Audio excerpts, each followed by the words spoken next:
며칠 후 은수의 가족에게 감당하기 힘든 소식이 전해졌다. 어머니의 병세가 갑자기 악화되어 긴급 수술이 필요하다는 것이었다. 수술 비용은 상상을 초월하는 금액이었다. 은수는 망연자실했다. 아무리 아르바이트를 하고 밤낮으로 돈을 모아도 이 엄청난 돈을 마련할 길은 막막했다. 그녀는 밤새도록 잠 못 이루고 눈물만 흘렸다. 모든 희망이 사라지는 듯했다. 바로 그때 상위 1%만 아는 비밀스러운 제안이 은수에게 날아들었다. 한국 재계 1위 그룹인 글로우길로우의 젊고 냉철한 CEO 김도연, 김도윤. 이 계약 결혼을 통해 신부를 찾는다는 것이었다. 소문에 따르면 김도연은 모종의 가문 대대로 내려오는 저주를 풀기 위해 혹은 복잡한 상속 문제를 해결하기 위해 특정 조건을 갖춘 신부를 찾고 있다고 했다. 그 조건 중 하나는 가난한 집안 출신이어야 한다는 것이었고, 또 하나는 특별한 것을 볼 수 있는 능력, 즉 그녀의 부드러운 존재감이 필요하다고 했다. 그의 강박증은 어린 시절의 트라우마와 관련이 있으며 특정 여성의 부드러운 존재감이 필요하다고 알려져 있었다. 이 결혼의 대가로 신부에게는 상상을 초월하는 거액의 지참금이 주어진다고 했다. 은수는 그 제안을 듣고 충격에 휩싸였다. 자신을 팔아넘기는 것과 다름없는 이 결혼을 받아들여야 할지 깊이 갈등했다. 그녀는 그를 늙고 무서운 남자로 상상했다. 하지만 어머니의 생명이 위태로웠다. 그녀는 주저하고 두려워했지만 어머니를 살려야 한다는 강한 본능이 그녀를 움직였다. 그녀는 자신의 삶을 송두리째 바칠 용기를 냈다. 그녀의 마음속에서 잠들어 있던 알 수 없는 힘이 깨어나기 시작했다. 다음 날 아침 은수는 굳은 결심을 하고 글로우그룹 본사로 향했다. 그녀는 김도연의 할머니이자 글로우그룹의 실질적인 설립자인 최 여사 바초이를 만나러 왔다. 최 여사는 예리한 통찰력과 따뜻한 마음을 동시에 지닌 인물이었다. 그녀는 은수가 꽃집에서 도와주었던 그 할머니임을 깨달았다. 경비원은 믿기지 않는다는 표정으로 그녀를 바라보았지만 은수는 한치의 망설임도 없이 당당하게 최 여사의 비서실로 들어섰다. 그녀는 자신의 이름이 박은수이며 김도현의 계약 신부가 되고 싶다고 말했다. 그녀는 자신의 외모는 평범하지만 그 어떤 어려움도 감내할 준비가 되어 있다고 덧붙였다. 그녀는 자신의 눈빛 속에 숨겨진 특별한 능력을 애써 감추려 했다. 최 여사는 낡고 수수한 옷차림의 은수를 보고 놀랐다. 그녀는 김도연이 찾던 특별한 능력을 지닌 신부의 모습과는 거리가 멀었다. 하지만 은수의 눈빛에서 그녀는 알 수 없는 강인함과 슬픔 그리고 순수한 진심을 느꼈다. 최 여사는 조용히 은수를 응시했다. 은수의 목에 걸린 낡은 물방울 목걸이가 최 여사의 눈에 들어왔다. 최 여사의 눈빛이 순간 흔들렸다. 그 목걸이는 어딘가 모르게 익숙했다. 그녀의 뇌리 속에는 오래전 잃어버린 기억의 조각들이 스쳐 지나갔다. 어린 시절 손자 도연이에게 자신이 직접 만들어 선물했던 작은 태양 목걸이와 그 목걸이를 건넨 작은 소녀의 얼굴이 떠올랐다. 그녀는 직감했다. 이 소녀가 바로 도연이가 오랫동안 찾아 헤매던 그 아이라는 것을. 박은수 양 당신은 왜 이 계약 결혼을 하려 하죠? 최 여사는 은수의 눈을 똑바로 바라보며 물었다. 은수는 잠시 망설였다. 그녀는 솔직하게 대답했다. 저에게는 아픈 어머니가 계십니다. 수술비가 필요합니다. 그리고 동생에게는 꿈이 있습니다. 제가 이 결혼을 하면 제 동생은 자신의 꿈을 포기하지 않아도 됩니다. 그녀는 떨리는 목소리로 말을 이었다. 저는 어떤 희생이라도 감수할 준비가 되어 있습니다. 최 여사는 조용히 고개를 끄덕였다. 그녀는 은수의 말에서 진실된 희생정신을 보았다. 알겠습니다. 박은수 양, 당신의 제안을 받아들이죠. 하지만 명심하세요. 이 계약 결혼은 단순히 돈으로 맺어지는 관계가 아닙니다. 당신은 앞으로 글로우 그룹의 며느리로서 김도현의 아내로서 살아가야 합니다. 그리고 이 결혼은 당신이 생각하는 것보다 훨씬 더 복잡하고 위험한 비밀을 감추고 있습니다.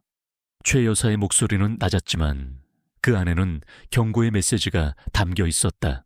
계약 결혼을 수락하자 김도현 측은 은수에게 가족과의 모든 연락을 단절할 것을 요구했다. 그녀는 자신이 살던 낡은 아파트 사랑하는 가족들과의 추억을 뒤로하고 화려하지만 차가운 근로우 저택으로 들어가야 했다. 은수는 심장이 철렁 내려앉았다. 그녀는 자신이 모든 것을 잃었다고 생각했다. 사랑하는 사람들과의 단절, 그리고 낯선 삶으로의 투신. 이대로 모든 것을 포기해야 하는 걸까? 그녀의 삶은 한순간에 나락으로 떨어지는 듯했다. 하지만 동시에 알 수 없는 분노와 함께 억울함이 치밀어 올랐다. 그녀는 자신이 이렇게 무너지면 안 된다고 생각했다. 그때 그녀의 목에 걸린 낡은 물방울 목걸이가 희미하게 빛나기 시작했다. 그녀는 알지 못했다. 이 모든 절망적인 순간이 그녀의 삶을 뒤바꿀 거대한 운명의 시작이라는 것을, 그리고 이 모든 것을 지켜보고 있는 누군가의 시선이 그녀를 향하고 있다는 것을. 최 여사의 집무실을 나서는 은수의 발걸음은 청은망은 무거웠다. 김도현의 계약 신부가 된다는 사실은 마치 거대한 바위에 짓눌리는 듯한 압박감으로 다가왔다. 그녀는 이제 더 이상 박은수가 아니었다. 낯선 세상 속에서 자신을 잃어버릴 것만 같은 두려움이 밀려왔다. 하지만 그녀의 마음속에는 어머니의 병원비와 동생의 미래를 지켜야 한다는 강한 책임감이 자리하고 있었다. 그 책임감은 그녀를 지탱하는 유일한 힘이었다. 글로우 그룹의 CEO 김도현, 김도훈 란 자신의 집무실에 앉아 최 여색에서 건네받은 박은수의 프로필을 들여다보고 있었다. 그의 비서 이채영은 해고된 지 오래였고 새로운 비서가 들어왔지만 그는 여전히 서류에만 집중했다. 김도현의 눈빛은 날카로웠지만 은수의 사진을 보는 그의 시선에는 알 수 없는 미묘한 감정이 스쳐 지나갔다. 그는 할머니 최 여사가 왜 이 평범한 여인을 자신의 계약 신부로 선택했는지 완전히 이해할 수 없었다.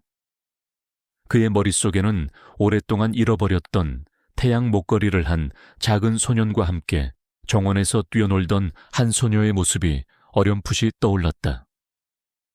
그 소녀의 목에는 달 모양의 목걸이가 걸려 있었다. 그 기억은 늘 그의 강박증을 자극하는 불완전한 조각처럼 남아 있었다. 할머니의 고집을 꺾을 수는 없겠지. 김도현은 길게 한숨을 쉬었다. 그는 할머니의 결정을 따르기로 했다. 그에게 결혼은 그저 가문의 숙제를 해결하고 복잡한 상속 문제를 정리하기 위한 수단일 뿐이었다. 감정은 사치였다. 그는 어린 시절의 트라우마로 인해 특정 패턴이나 불완전함에 극심한 불안과 강박을 느끼는 증세를 가지고 있었다. 특히 불규칙한 빛과 그림자 혹은 비대칭적인 사물에 민감하게 반응했다. 그는 사람들과의 교류를 피하고 특히 여성에 대한 접근을 꺼려하는 것처럼 보였다. 며칠 후 은수는 김도현과 처음으로 공식적인 만남을 가졌다. 장소는 글로우 그룹의 비밀 정원이었다. 이 정원은 그가 어릴 적부터 자주 찾던 곳으로 화려한 장미들이 가득 피어 있었다. 은수는 그곳에서 낯선 풍경을 마주했다. 꿈속에서 보았던 어둡고 안개 자욱한 숲과는 너무나 대조적인 빛으로 가득 찬 곳이었다. 그녀는 자신도 모르게 숨을 들이쉬었다. 그녀는 그를 보자마자 숨을 멈췄다. 그녀가 상상했던 나이 든 남자와는 거리가 먼 차갑고도 매력적인 젊은 남자였다. 그의 눈빛은 얼음처럼 차가웠고 은수를 마치 투명 인간처럼 바라보았다. 그의 태도에서는 단 한치의 감정조차 읽을 수 없었다. 은수는 그의 차가운 시선과 경계심 가득한 태도 속에서 깊은 외로움을 느꼈다. 박은수 씨. 김도연의 목소리가 정원 안에 낮게 울렸다. 당신이 제 계약 신부가 될 사람이라 들었습니다. 은수는 고개를 숙였다. 네, 김도연 사장님, 박은수입니다. 그녀의 목소리는 떨렸지만 최대한 침착함을 유지하려 애썼다. 김도연은 한치의 흐트러짐 없이 그녀를 응시했다. 계약 내용은 알고 있겠죠. 결혼 생활은 형식적일 겁니다. 당신은 제 아내로서의 의무만 다하면 됩니다. 외부에 우리의 관계를 발설해서는 안 되고 제 사생활에 간섭해서도 안 됩니다. 물론 당신의 가족과의 관계도 당분간은 단절해야 할 겁니다. 그의 말은 비수처럼 은수의 심장을 찔렀다. 가족과의 단절은 그녀에게 가장 큰 고통이었다. 알고 있습니다. 은수는 겨우 대답했다. 그녀의 눈가에는 이슬이 맺혔지만 그녀는 필사적으로 눈물을 참았다. 그녀의 손은 목에 걸린 달 목걸이를 무의식적으로 만지작거렸다. 그 순간 목걸이 뒷면에 물방울 흠집에서 희미한 빛이 새어나왔다. 김도현은 은수의 손끝에서 빛나는 달 목걸이를 보았다. 그의 눈빛이 순간 흔들렸다. 그 목걸이는 어딘가 모르게 익숙했다. 그의 뇌리 속에는 오래전 잃어버린 기억의 조각들이 스쳐 지나갔다. 어린 시절 한 소녀에게 자신이 직접 만들어 선물했던 작은 태양 목걸이가 떠올랐다. 그리고 그 소녀의 목에 걸려있던 달 목걸이. 끝부분에는 작은 흠집이 있었고 그녀의 이름이 새겨져 있었다. 그는 그녀가 자신의 강박증을 치유하고 가문의 비밀을 풀 열쇠임을 직감했다. 김도현은 알 수 없는 감정에 휩싸였다. 그는 은수를 다시 바라보았다. 평범해 보이는 그녀의 얼굴에서 어린 시절의 희미한 그림자가 겹쳐졌다. 그는 자신도 모르게 은수에게 질문을 던졌다. 박은수 씨, 당신은 왜 이렇게까지 하려 합니까? 어머니 때문입니까? 아니면 동생 때문입니까? 은수는 고개를 들었다. 그녀의 눈빛은 흔들리지 않았다. 둘 다입니다. 저에게는 그 무엇보다 소중한 가족입니다. 그들을 위해 저는 어떤 희생도 감수할 수 있습니다. 그녀의 목소리에는 단호함이 깃들어 있었다. 김도현은 잠시 침묵했다. 그의 마음속에서 차갑게 굳어있던 얼음이 조금씩 녹아내리는 듯했다. 그는 그녀의 진심을 느꼈다. 알겠습니다. 계약은 진행될 겁니다. 오늘부터 당신은 글로우그룹의 안주인으로서 새로운 삶을 살게 될 겁니다. 그의 말은 낮게 깔렸지만 그 안에는 알 수 없는 감정의 변화가 담겨 있었다. 이 소식은 글로우그룹 내부에서도 큰 파장을 일으켰다. 특히 김도연의 비서 한지수, 한지소는 이 결혼 소식에 엄청난 충격을 받았다.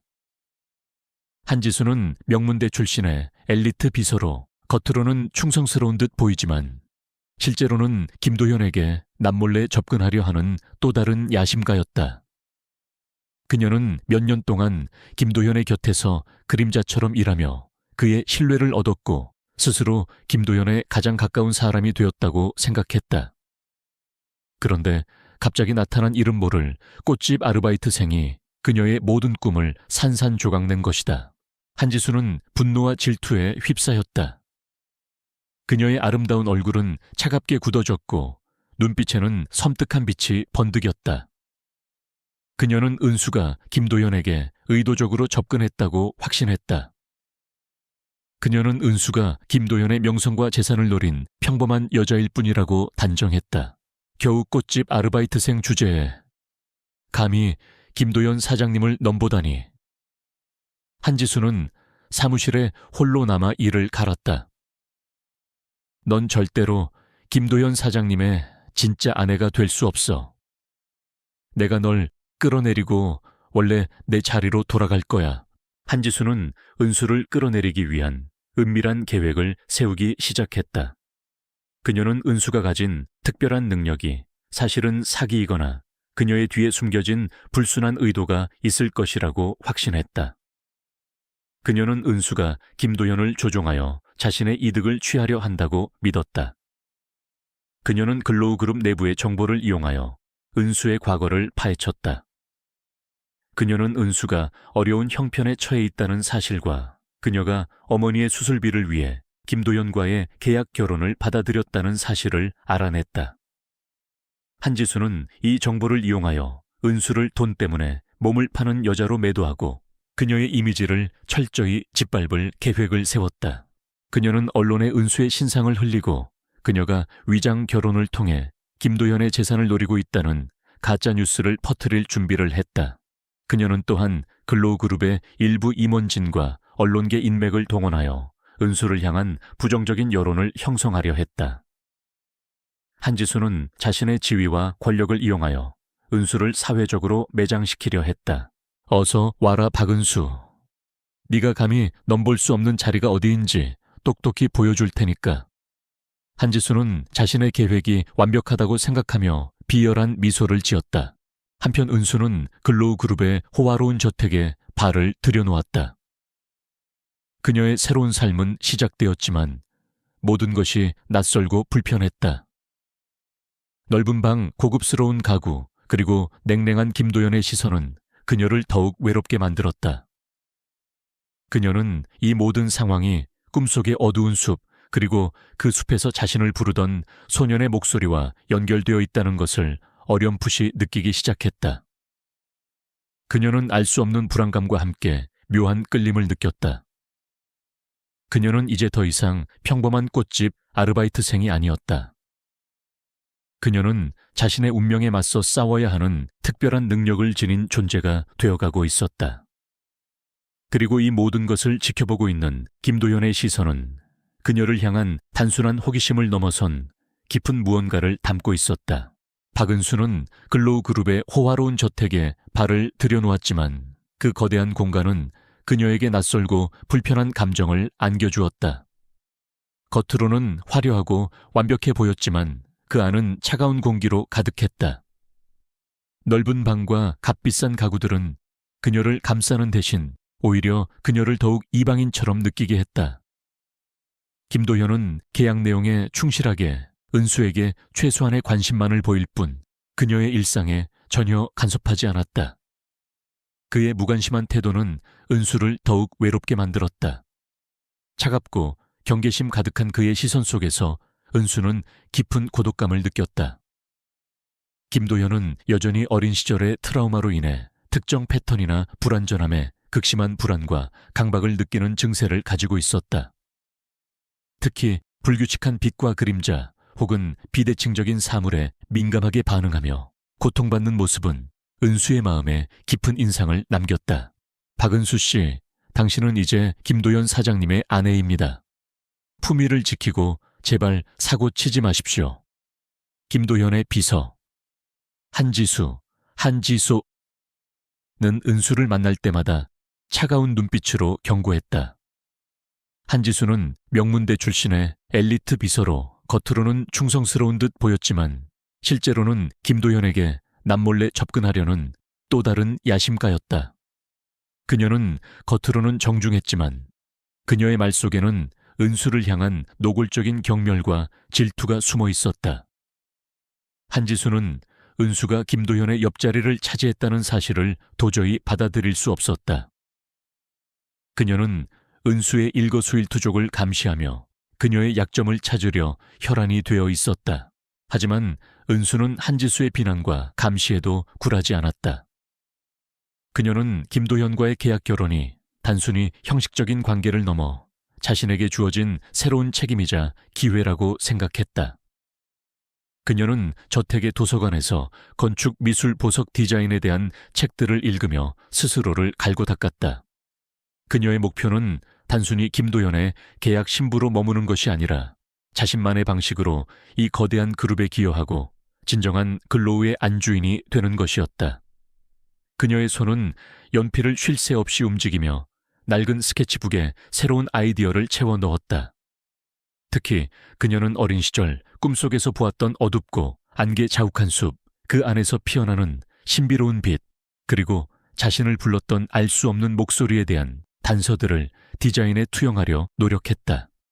그녀는 자신의 내면에 잠재된 알 수 없는 힘에 대한 궁금증을 품기 시작했다. 한지수는 은수의 이런 변화에 초조해졌다. 그녀는 은수가 단순한 꽃집 아르바이트생이 아니라는 것을 직감했다. 은수가 김도연의 주변 사람들에게 조금씩 좋은 인상을 심어주자 한지수는 더욱 불안해졌다. 그녀는 글로우 그룹 내에서 자신의 입지가 흔들릴 것을 직감했다. 한지수는 은수의 과거를 더욱 깊이 파헤치기 시작했다. 그녀는 사내 인맥과 언론을 동원하여 은수의 개인 정보를 캐냈고, 은수가 어린 시절 부모를 잃고 한때 고아원 근처에서 지냈다는 사실과 어머니가 중병을 앓고 있으며 동생이 학비를 벌기 위해 아르바이트를 전전한다는 사실까지 알아냈다. 한지수는 이 모든 정보를 은수를 흠집내는데 활용하기로 결심했다. 겨우 돈 때문에 팔려온 주제에 감히 안주인 행세라니. 한지수는 은수에 대한 험담을 퍼뜨리며 그녀의 이미지를 깎아내리려 했다. 김도현 사장님은 저런 여자를 진심으로 사랑할 리가 없어. 분명 뭔가 꿍꿍이가 있을 거야. 한지수는 글로우 그룹의 회장이자 김도현의 할머니인 최 여사 비아 초이에게 접근했다. 최 여사는 김도현과 은수의 관계를 지지하는 인물이었지만 한지수는 그녀를 설득하려 했다. 한지수는 최 여사에게 은수에 대한 부정적인 정보를 흘리며 말했다. 회장님 죄송하지만 사장님의 최근 행보가 조금 불안합니다. 박은수 씨가 그룹의 중요한 프로젝트에 개입하려 하고 그녀의 과거 배경도 논란이 될 수 있습니다. 혹시 사장님이 그녀의 능력보다는 다른 이유로 그녀를 편애하는 것이 아니냐는 소문이 돌고 있습니다. 한지수는 교묘하게 진실과 거짓을 섞어 은수를 위험한 인물로 묘사했다. 최 여사는 한지수의 말을 듣고 은수를 다시 한번 관찰하기 시작했다. 그녀는 은수의 능력을 믿었지만 한지수의 교묘한 이간질에 미묘한 의심을 품게 되었다. 최 여사 비아초이는 김도현의 할머니이자 글로우 그룹의 실질적인 설립자였다. 그녀는 예리한 통찰력과 따뜻한 마음을 동시에 지닌 인물로 은수의 순수함과 숨겨진 재능을 직감적으로 알아보았다. 최 여사는 은수에게 따뜻한 관심을 보이며 그녀가 저택 생활에 적응할 수 있도록 도왔다. 그녀는 은수에게 가문의 비밀과 김도연의 트라우마에 대해 조금씩 힌트를 주며 은수가 김도연에게 다가갈 수 있는 길을 열어주었다. 그녀는 은수의 목에 걸린 물방울 목걸이가 오래전 자신이 김도연에게 주었던 태양 목걸이와 쌍을 이루는 것임을 알아챈다. 그녀는 한지수의 이간질에도 불구하고 은수에 대한 기본적인 신뢰를 가지고 있었지만 한지수의 끊임없는 공격은 그녀의 마음속에 미세한 균열을 만들었다.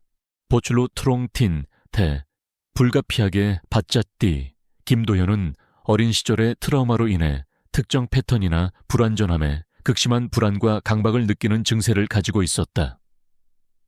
특히 불규칙한 빛과 그림자 혹은 비대칭적인 사물에 민감하게 반응했다. 그는 자신의 서재를 완벽하게 정돈하고 어떤 작은 흐트러짐도 용납하지 않았다. 그러나 어느 날 김도연의 중요한 프레젠테이션을 앞두고 그의 서재에 보관되어 있던 핵심 자료들이 담긴 고급스러운 스피커가 알 수 없는 이유로 작동하지 않았다. 스피커는 끊임없이 지지직거리는 소리를 내며 불규칙한 빛을 내뿜어 김도연의 강박증을 자극했다. 그는 극심한 불안감에 휩싸여 고통스러워했다.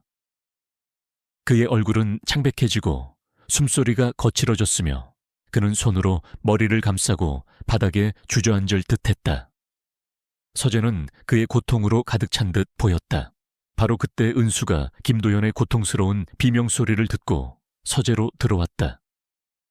그녀는 그가 극심한 불안감에 시달리는 모습을 보고 본능적으로 그에게 다가가려 했다. 그녀의 목에 걸린 낡은 은색 물방울 목걸이가 차갑게 빛나기 시작했다. 목걸이의 빛이 스피커를 향하자 스피커의 불규칙한 빛과 지지직거리는 소리가 멈추고 은은하고 규칙적인 빛으로 바뀌었다. 스피커는 마치 치유되는 듯 부드럽게 진동했다. 은수가 스피커에 손을 대자 스피커에서 아름다운 음악이 흘러나오기 시작했다. 그 음악은 김도현이 어린 시절 즐겨 듣던 자장가였고 그의 강박 증세는 기적처럼 진정되었다. 그의 얼굴에 드리워졌던 고통스러운 그림자가 걷히고 평온함이 찾아왔다. 은수는 자신이 스피커를 고친 것이 아니라 자신의 능력으로 김도현의 강박증을 완화시키고 그의 트라우마와 관련된 특정 패턴을 조화롭게 변화시켰음을 깨닫지 못했다. 그녀는 그저 소리가 안 나길래 만져봤어요 라고 순진하게 말했다. 그녀는 자신의 손끝에서 뿜어져 나오는 빛과 스피커의 변화에 놀라움을 금치 못했지만 이 모든 일이 김도현을 위한 것이라는 생각에 뿌듯함을 느꼈다.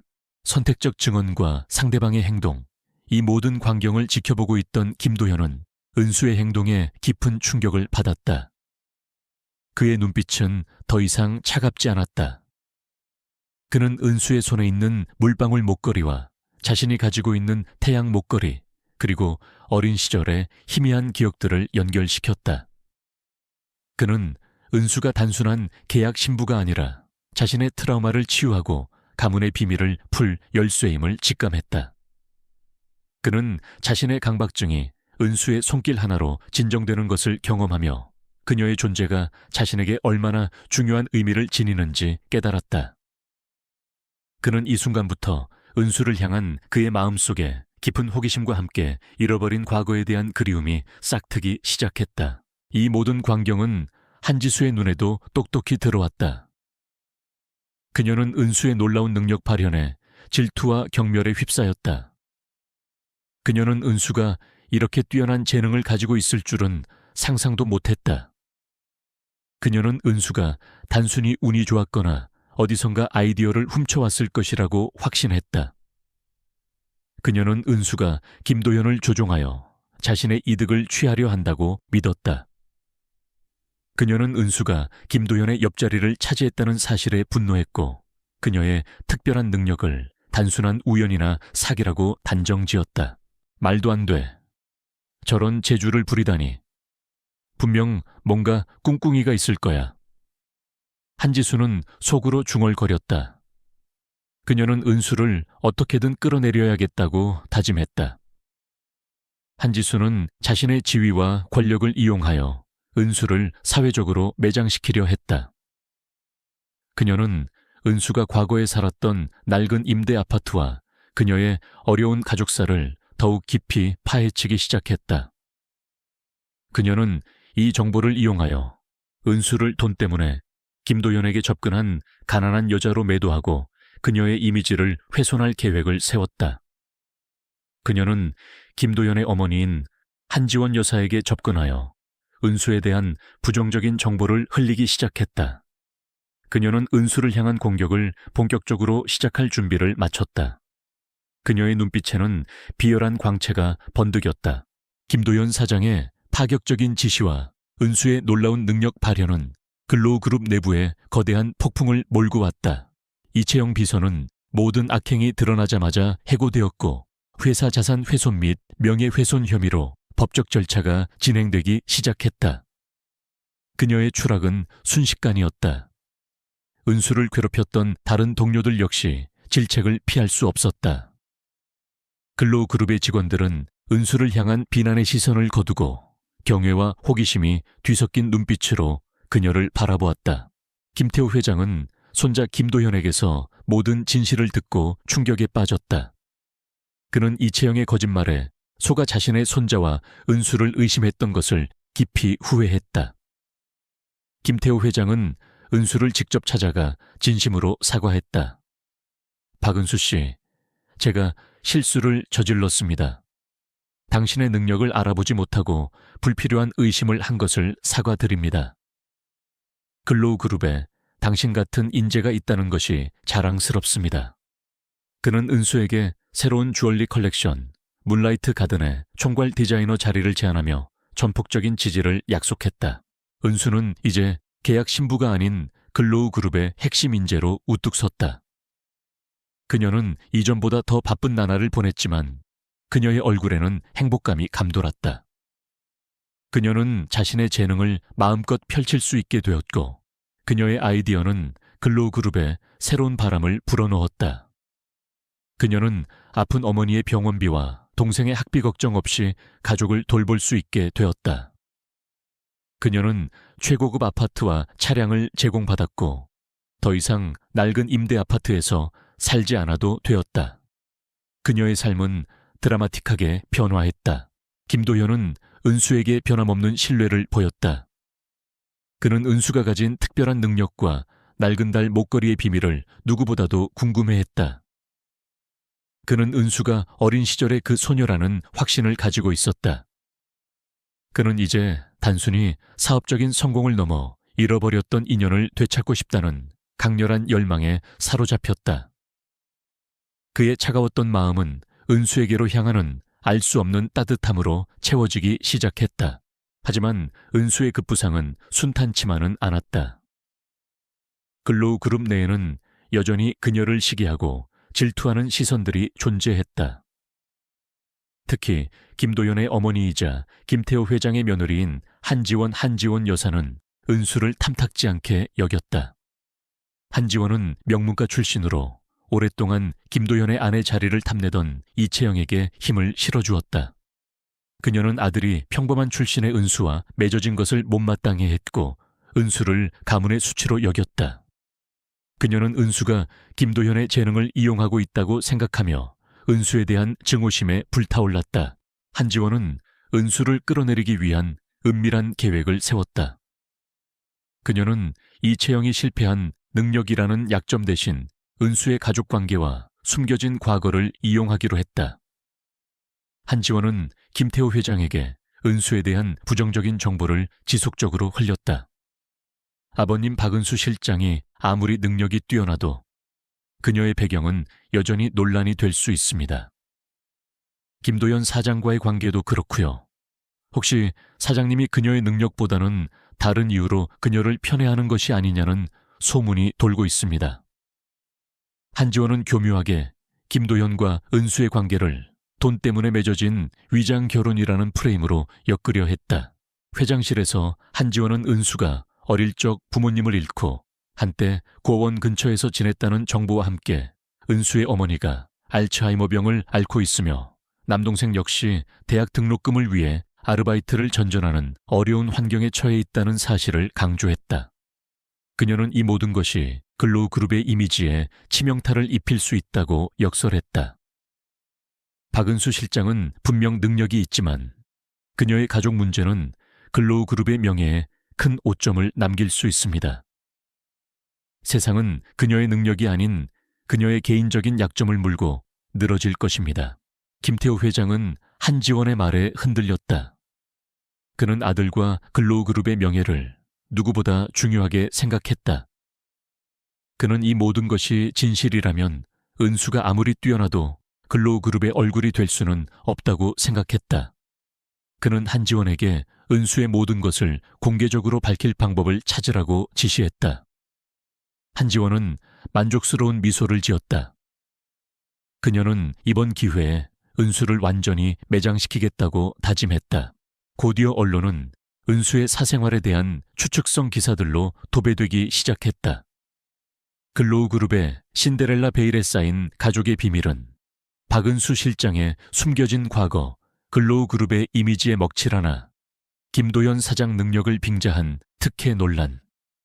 기사들은 선정적인 제목과 함께 은수의 가족사를 파헤치고 그녀를 돈을 노린 파렴치한으로 매도하며 김도연과의 계약 결혼을 부적절한 관계로 암시했다. 대중들은 흥미 위주로 기사를 소비했고 이채영 사건으로 회복되던 은수의 이미지는 다시금 추락하기 시작했다. 김도현은 분노했다. 그는 즉시 법적 대응에 나섰지만 이미 퍼진 소문은 걷잡을 수 없이 확산되고 있었다. 글로우 그룹의 주가는 하락했고 투자자들은 불안해했다. 김태호 회장은 이 모든 상황이 김도연의 결정 때문에 벌어졌다고 비난했다.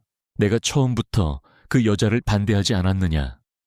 네 고집 때문에 글로우그룹 전체가 위기에 처했다. 김태호 회장은 김도현을 몰아세웠다. 김도현은 이 모든 공격이 은수를 향한 것이라는 사실에 고통스러워했다. 그는 한지원의 뒤에 누가 있는지 어렴풋이 짐작했지만 결정적인 증거를 찾지 못하고 있었다. 그는 은수를 보호해야 한다는 책임감을 느꼈지만 동시에 자신이 그녀를 너무 앞세워 위험에 빠뜨린 것은 아닌지 자책했다. 그는 고독했다. 바로 그때 한지원은 치명적인 한 수를 두었다. 그녀는 글로우그룹의 창립 50주년 기념 갈라쇼에서 은수가 직접 새로운 주얼리 컬렉션 문라이트 가든의 마지막 무대 인사를 하도록 유도했다. 이 갈라쇼는 전 세계 유명 인사들과 언론이 참여하는 대규모 행사였다. 한지원은 이 자리에서 은수의 조작된 과거와 가족 문제를 공개적으로 폭로할 계획을 세웠다. 그녀는 이를 통해 은수의 이미지를 완전히 파괴하고 김도연과의 관계를 파탄내며 은수를 글로우그룹에서 영원히 제거할 속셈이었다. 실장님, 이번 창립기념 갈라쇼에서 직접 무대에 올라 컬렉션에 대한 인사 말씀을 해주시는 게 어떨까요? 실장님의 진정성이 대중의 오해를 풀 수 있을 겁니다. 제가 실장님의 모든 과거 자료를 준비해 두겠습니다. 이 자리에서 진실을 밝히는 것이 중요합니다. 한지원은 은수에게 친절한 미소를 지으며 속삭였다. 그녀의 말은 은수를 위한 것처럼 들렸지만 그 속에는 칼날이 숨어 있었다. 은수는 한지원의 제안을 받아들였다. 그녀는 정면 돌파가 최선이라고 생각했다. 그녀는 자신의 결백을 믿었고 가족을 보호해야 한다는 책임감을 느꼈다. 하지만 그녀는 한지원의 검은 속셈을 알지 못했다.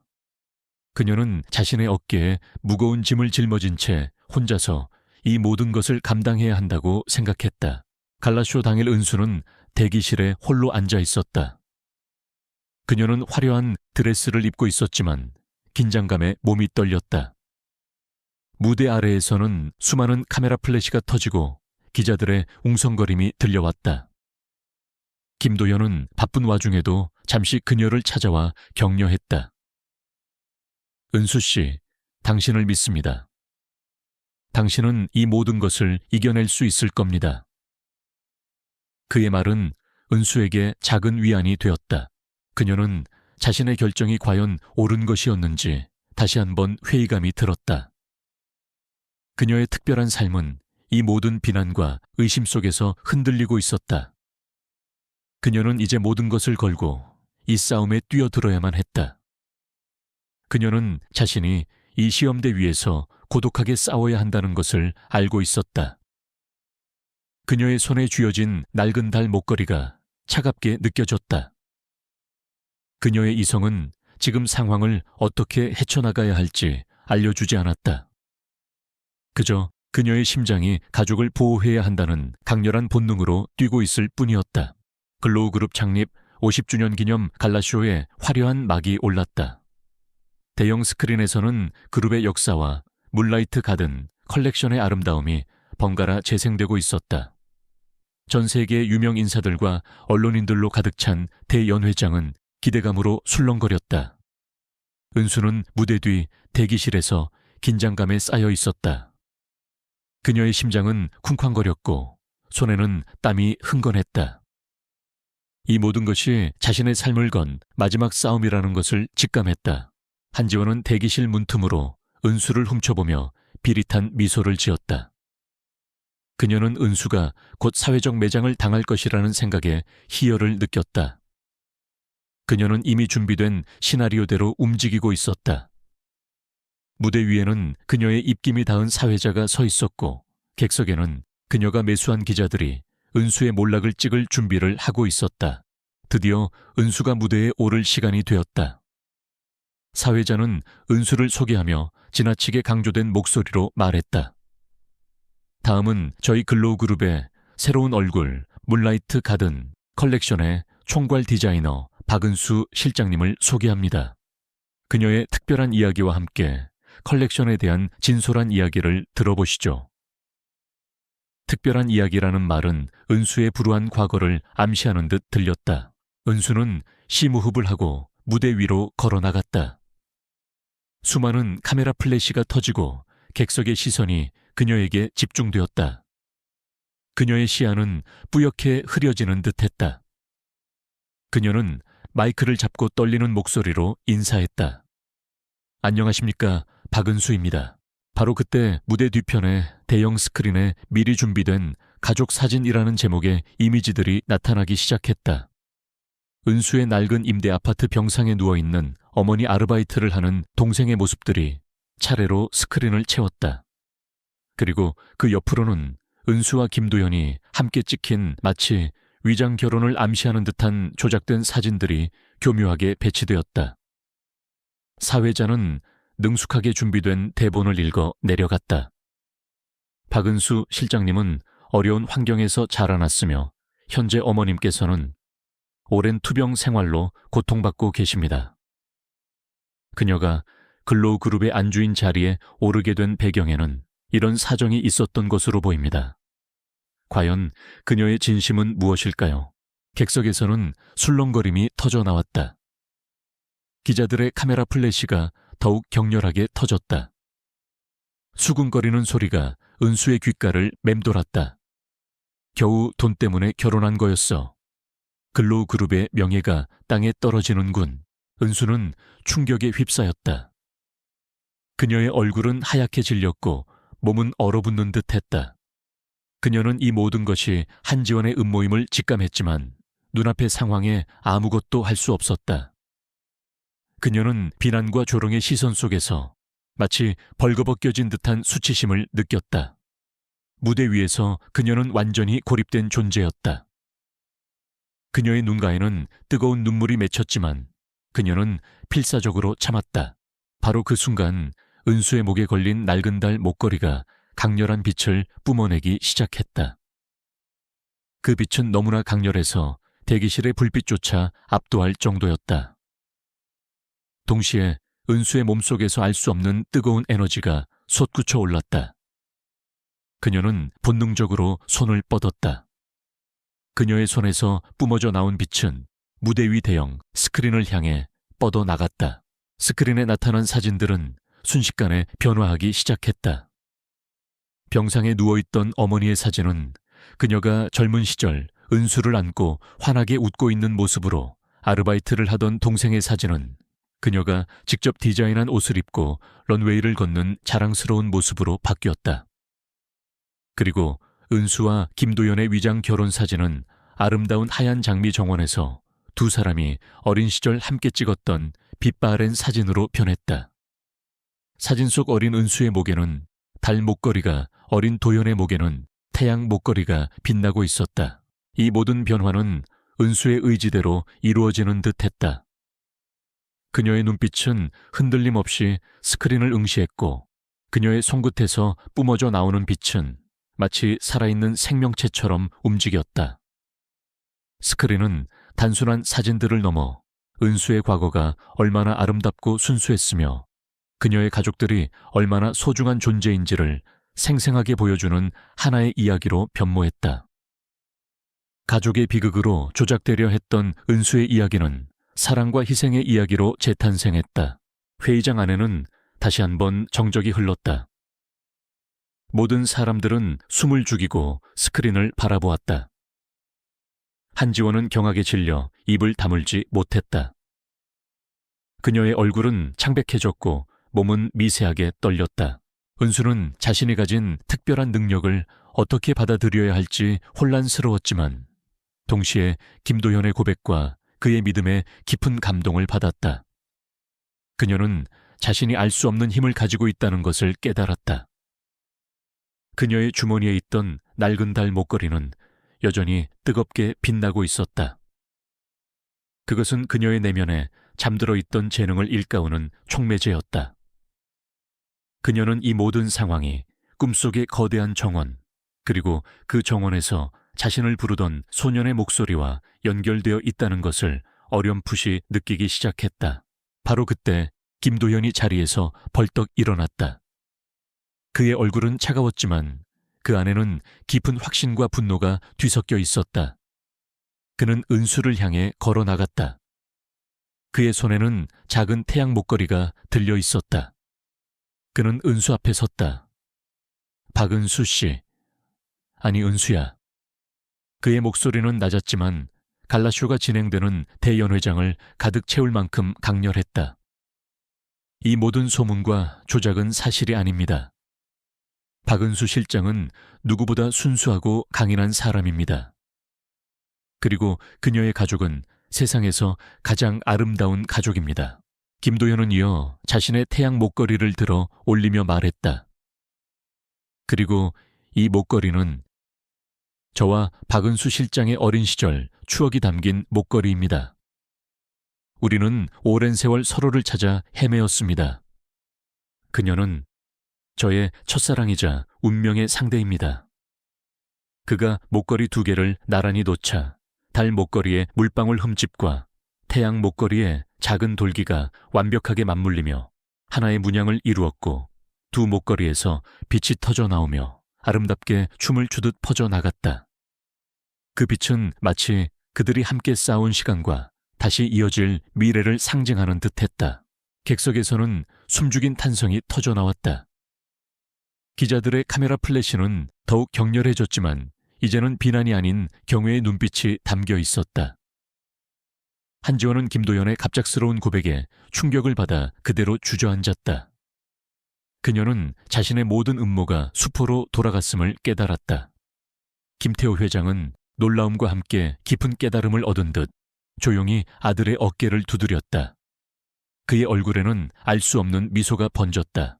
김도현은 모두에게 들릴 만큼 큰 목소리로 선언했다. 그리고 저는 이 자리에서 제 아내 박은수 실장이 현재 진행 중인 물라이트 가든 컬렉션의 총괄 디자이너로서 앞으로 글로우그룹의 모든 주얼리 디자인을 총괄할 것을 선언합니다.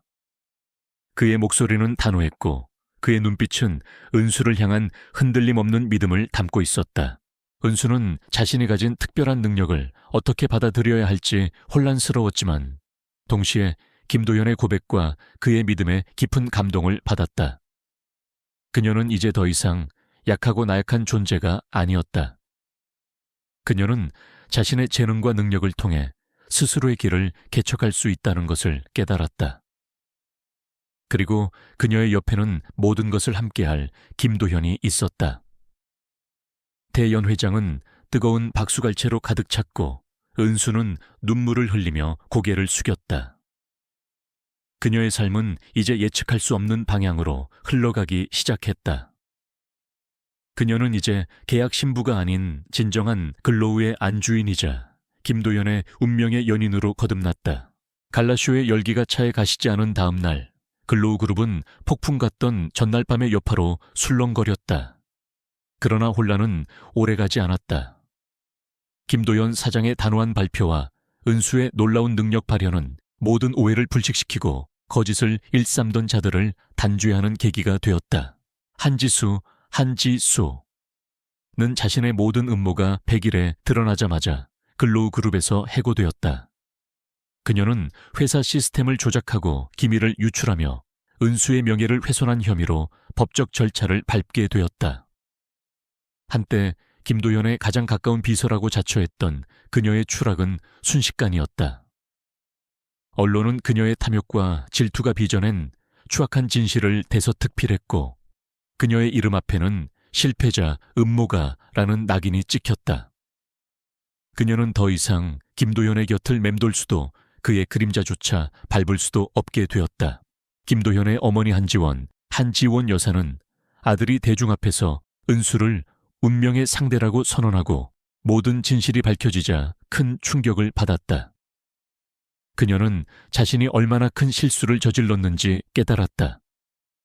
아들의 사랑을 막으려 했고 가문의 명예를 지키려 했지만 결국 자신의 오만과 편견 때문에 오히려 가문에 해를 끼칠 뻔했다. 한지원은 더 이상 은수를 향한 증오심을 품을 수 없었다. 그녀는 은수를 찾아가 진심으로 사과했다. 은수 씨, 제가 어리석었습니다. 제 욕심 때문에 당신에게 너무나 큰 상처를 주려 했습니다. 부디 제 어리석음을 용서해 주십시오. 한지원의 눈에는 미안함과 후회의 눈물이 가득했다. 그녀의 진심 어린 사과에 은수도 눈물을 글썽였다. 그녀는 한지원의 손을 잡으며 말했다. 괜찮습니다, 어머님. 이제라도 진실이 밝혀져서 다행입니다. 저는 어머님께서 저를 가족으로 받아주신다면 그걸로 충분합니다. 그 말에 한지원은 은수를 따뜻하게 안아주었고 둘 사이에는 비로소 훈훈한 기류가 흘렀다. 김태호 회장은 모든 사건의 전말을 알게 된 후 손자인 김도현을 향한 깊은 신뢰를 다시 한번 확인했다. 그는 아들 한지원에게도 엄하게 꾸짖었지만 동시에 가족 간의 화해를 유도했다. 김태호 회장은 은수를 정식으로 글로우그룹의 총괄 주얼리 디자이너이자 글로우의 안주인으로 인정하며 전폭적인 지지를 약속했다. 그는 자신의 어리석음을 깨닫고 은수에게 직접 사과했으며 그녀의 능력을 높이 평가했다. 은수의 삶은 이제 완전히 새로운 국면을 맞이했다. 그녀는 글로우그룹의 핵심 인재로서 바쁜 나날을 보냈다. 그녀의 독창적인 디자인 아이디어는 지웰로의 주얼리 컬렉션에 새로운 활력을 불어넣었다. 그녀는 더 이상 돈 걱정 없이 어머니의 최고급 치료를 받을 수 있게 해주었고 동생 은지는 최고의 패션 스쿨에 입학하여 꿈을 마음껏 펼칠 수 있게 되었다. 은수와 은지는 종종 함께 디자인에 대한 이야기를 나누며 서로에게 영감을 주었다. 은수는 최고급 저택에서 생활하며 사교계의 주목을 받았지만 그녀는 여전히 소박하고 겸손한 태도를 잃지 않았다. 김도현은 은수에게 변함없는 사랑과 신뢰를 보였다. 그는 이제 더 이상 차갑고 냉철한 CEO가 아니었다. 은수 앞에서는 부드러운 미소를 짓는 따뜻한 남자가 되었다. 그는 은수가 가진 특별한 능력과 낡은 달 목걸이의 비밀을 누구보다 궁금해했다. 그는 은수가 어린 시절의 그 소녀라는 확신을 가지고 있었다. 그는 이제 단순한 사업적인 성공을 넘어 잃어버렸던 첫사랑이자 운명의 인연을 되찾았다는 사실에 깊은 행복감을 느꼈다. 어느 맑은 오후 은수와 김도현은 글로우그룹 본사 옆에 위치한 비밀 정원을 함께 거닐었다. 그곳은 은수의 꿈속에 자주 등장했던 하얀 장미 정원과 똑같은 곳이었다. 장미 향기가 은은하게 퍼지는 정원 벤치에 나란히 앉아 두 사람은 지난 날을 회상했다. 은수야, 기억나니? 어릴 적 이 정원에서 우리가 함께 뛰어놀았던 거. 김도현이 은수의 손을 잡으며 부드럽게 말했다. 은수는 눈을 크게 떴다. 어릴 적이요, 저는 기억이 나지 않습니다. 하지만 이 정원이 늘 꿈에 나왔어요. 마치 제가 돌아와야 할 곳처럼요. 김도현은 미소 지으며 자신의 목에 걸린 태양 목걸이를 꺼냈다. 그리고 은수의 달 목걸이를 부드럽게 만졌다. 이 목걸이 기억나.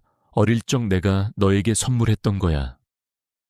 네가 이 정원에서 길을 잃고 울고 있을 때 내가 이걸 주면서 두려워하지 마. 이 달은 언제나 태양을 따라갈 거야. 그리고 언젠가 우리 다시 만날 거야 라고 말했지. 은수의 눈에서 눈물이 주르륵 흘러내렸다. 잃어버렸던 기억의 조각들이 하나둘씩 맞춰지기 시작했다. 어린 시절 그녀는 부모님과 함께 이 정원에 놀러 왔다가 길을 잃었다. 그때 한 소년이 나타나 그녀를 위로해주고 이 달 목걸이를 선물해 주었다. 소년의 목에는 태양 목걸이가 걸려 있었다. 그 소년이 바로 김도현이었다니. 도현아, 정말 네가... 은수는 감격에 겨워 김도현을 바라보았다. 그녀의 낡은 달 목걸이와 김도현의 태양 목걸이가 서로에게 끌리듯 맞닿아 두 개의 목걸이에서 빛이 뿜어져 나오며 아름다운 문양을 만들어냈다. 그 빛은 정원 전체를 감싸 안으며 신비로운 분위기를 연출했다. 김도현은 은수를 품에 안았다. 그래 은수야, 오랫동안 널 찾아 헤맸어. 네가 내 앞에 다시 나타났을 때 직감했어. 네가 바로 내가 찾던 운명의 상대라는 걸. 은수는 김도현의 품에 안겨 따뜻함을 느꼈다. 그녀는 이제 더 이상 외롭지 않았다. 그녀의 특별한 능력, 그리고 잃어버렸던 과거의 조각들이 모두 제자리를 찾은 듯했다. 그녀는 이제 단순히 김도현의 아내가 아니라 그의 오랜 연인이자 운명의 동반자로서 새로운 삶을 시작하게 되었다. 수년의 시간이 흘렀다. 박은수와 김도현의 사랑은 더욱 깊어졌고 그들의 삶은 그들이 꿈꾸던 것 이상으로 아름답게 꽃피웠다. 글로우그룹은 박은수 총괄 디자이너의 혁신적인 디자인과 김도현 CEO의 탁월한 경영 능력으로 세계적인 기업으로 성장했다. 그들은 단순한 비즈니스 파트너를 넘어 서로의 삶을 완성시키는 진정한 동반자였다. 은수는 이제 명실상부한 글로벌 주얼리 디자인의 아이콘이 되었다. 그녀가 디자인한 문라이트 가든 컬렉션은 전 세계적으로 센세이션을 일으켰고 그녀의 이름은 품격과 아름다움의 대명사가 되었다. 그녀는 여전히 소박하고 겸손했지만 그녀의 눈빛에는 과거의 슬픔 대신 깊은 행복과 평화가 깃들어 있었다. 한지수는 자신의 잘못에 대한 대가를 치렀다. 그녀는 글로우그룹에 막대한 손해를 입힌 죄로 오랜 기간 법정 공방을 벌였고 결국 모든 것을 잃었다. 그녀의 이름은 더 이상 업계에서 언급되지 않았다. 그녀의 탐욕과 질투는 결국 그녀 자신을 파멸로 이끌었다. 한지원 여사는 은수를 진정한 가족으로 받아들였다. 그녀는 이제 은수를 딸처럼 아끼고 사랑했다. 그녀는 자신의 과거 어리석음을 늘 반성하며 은수에게 끊임없이 미안함을 표현했다. 가족들은 이제 서로를 진심으로 이해하고 사랑하며 글로우그룹은 단순한 기업을 넘어 진정한 의미의 가족 공동체가 되었다. 은수의 어머니는 수술 후 완전히 건강을 회복했다. 그녀는 이제 은수와 도연이 살고 있는 아름다운 저택에서 행복한 노년을 보내고 있었다. 어머니는 종종 저택의 하얀 장미 정원을 거닐며 은수와 도연이 어린 시절 이곳에서 함께 뛰어놀던 이야기를 들려주곤 했다. 그녀의 얼굴에는 평화로운 미소가 가득했다. 은수의 동생 은지는 언니의 전폭적인 지원 덕분에 세계적인 패션 스쿨을 졸업하고 촉망받는 패션 디자이너가 되었다. 그녀는 자신의 이름을 딴 브랜드를 론칭했고 패션계의 주목을 받는 젊은 재능으로 성장했다. 은지는 늘 언니에게 감사했고 언니처럼 따뜻한 마음을 가진 디자이너가 되겠다고 다짐했다. 은수와 도연은 그들의 결혼 기념일을 맞아 뜻깊은 일을 시작했다. 그들은 문라이트 하트, 문라이트 하트라는 이름의 자선재단을 설립했다. 이 재단은 은수처럼 어려운 환경에 처한 환자들에게 수술비를 지원하고 재능은 있지만 기회를 얻지 못하는 젊은 예술가들을 후원하는 데 전념했다. 은수는 직접 재단의 이사장으로서 자선 활동에 적극적으로 참여했다. 그녀는 특히 어린 시절 자신과 같은 어려움을 겪는 아이들을 위한 예술교육센터를 설립하는 데 힘썼다. 그녀는 센터에 직접 나가 아이들에게 그림과 디자인을 가르치며 희망을 불어넣었다. 그녀는 자신의 재능이 단순히 아름다운 주얼리를 만드는 것을 넘어 다른 사람들의 삶을 밝히는 데 사용될 수 있다는 것을 깨달았다. 그녀의 이야기는 수많은 사람들에게 용기와 영감을 주었고 그녀는 이제 진정한 희망의 아이콘으로 자리매김했다. 어느 따뜻한 봄날 오후 은수와 도연은 그들이 가장 사랑하는 하얀 장미 정원을 거닐었다. 정원에는 아이들의 맑은 웃음소리가 가득했다. 은수와 도연이 후원하는 예술교육센터의 아이들이 정원에서 그림을 그리고 있었다. 아이들은 장미를 스케치하고 상상의 세계를 색색깔의 물감으로 표현했다.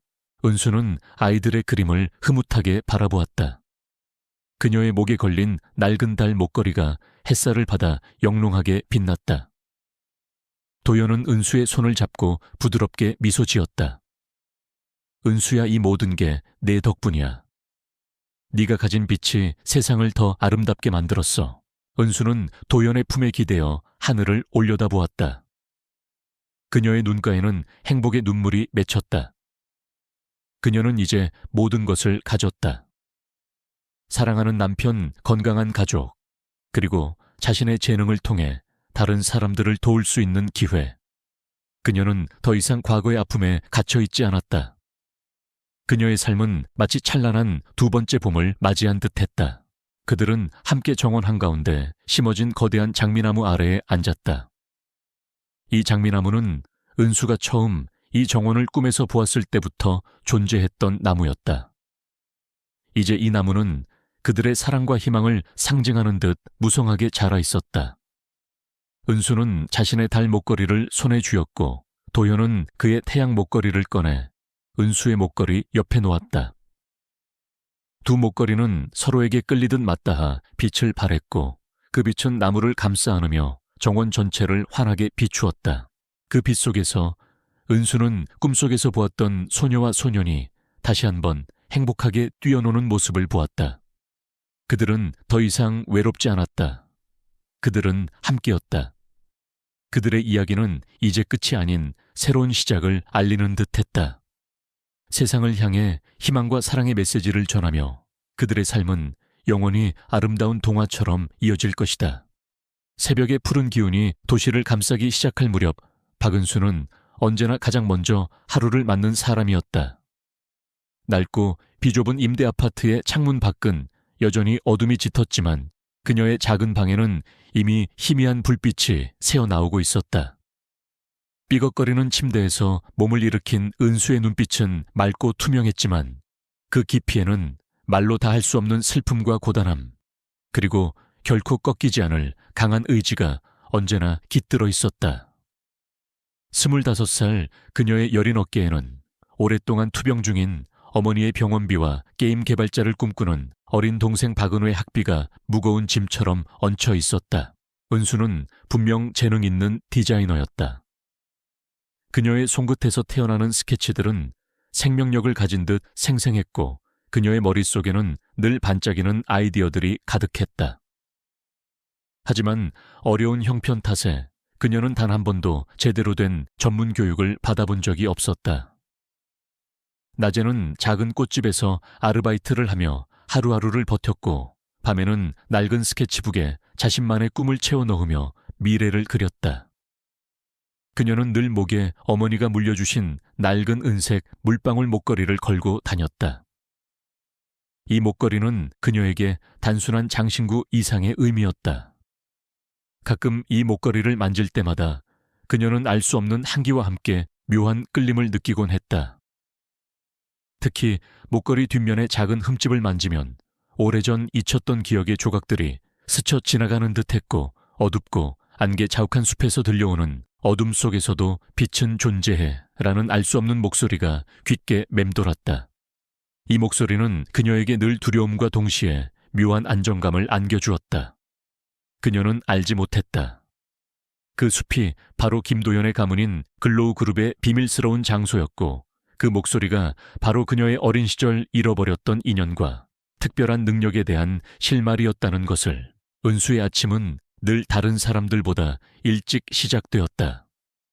비좁은 부엌에서 그녀는 서툰 솜씨로 어머니와 동생을 위한 단출한 아침 식사를 준비했다. 단출한 식탁 위에는 김이 모락모락 나는 밥 한 공기와 김치 한 접시가 전부였지만 그녀는 늘 따뜻한 미소를 잃지 않았다. 옷장 속의 옷들은 몇 벌 되지 않았지만 그녀는 늘 단정하고 깔끔한 차림으로 집을 나섰다. 꽃집은 그녀의 꿈이자 가족을 지탱하는 유일한 희망이었다. 그녀는 꽃집에 도착하면 가장 먼저 시든 꽃잎을 정리하고 신선한 물을 갈아주며 하루를 시작했다. 손님들은 그녀의 섬세한 손길과 따뜻한 미소에 늘 감탄했지만 그녀의 깊은 속사정까지는 알지 못했다.